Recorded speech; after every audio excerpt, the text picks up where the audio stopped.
If you certify anybody within 120 days after you acquire the project, the effective date of that income certification can be the acquisition date.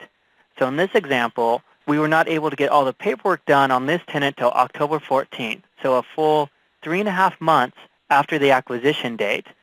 But the IRS is saying, well, you can use the effective date of that income certification as of July 1st.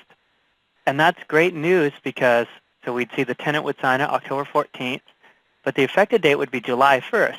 So if we're planning to take acquisition and rehab credits during the same year, we have just now bought ourselves an extra 3 months of tax credits because we'd be able to take credits for July, August, September, and October, November, December for this unit. But if we are only able to use the October 14th deadline, we'd only be able to start taking credits in October.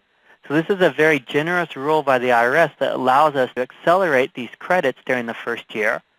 And to be even more generous, the IRS has said, you know what, if you have access to the files and you can get in there, you can actually certify these tenants up to 120 days prior to the acquisition date and still have that effective date be the acquisition date. So we have this roughly 240 days, or 2/3 of a year, to come out here and certify tenants and be able to start being eligible to take credits on those tenants as soon as that acquisition date. Now remember, Wayne talked about the tackback rule, and we would have to layer this on top of this, so if our rehab wasn't completed till the following year, this might not buy as much, but in those cases where we're acquiring and rehabbing within the same year, this is a very nice gift. And so we could certify this tenant as of March 10th, and the effective date would still be July. Okay, so if we certify them outside this 120-day window, we don't get to use the acquisition date. So let's talk about the easy example first, the tenant who we just couldn't get the paperwork on for whatever reason till looks like about 150 days after acquisition.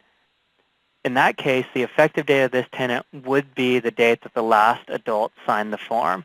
And so we get no protection in this case. We are not allowed to have that effective date be all the way back to the acquisition date. So we would not be able to take credits on this unit for July, August, September, October. We'd only be able to take credits for November and December. And what about if we certify them too soon? Well, if we certify them too soon, they won't count. And even worse is we have to do a new certification on this tenant. And you run the risk of maybe that tenant being over income at the certification date. And if they're over income, they can't qualify unless you're acquiring an existing tax credit project. And now I'm going to kind of do a little bit of a tangent here and talk about when we're doing acquisition rehab on existing tax credit projects and how that affects us. The IRS has stated in the 8823 guide that if you acquire a project that's subject to an existing regulatory agreement, so a project that's after year 15 but still has this extended use period on it for at least 15 years, if you acquire a project during that time period, the existing tenants, as long as they were initially qualified, will remain income qualified for you, even if they're over income as of the acquisition date. So maybe we're doing an acq rehab project where a tenant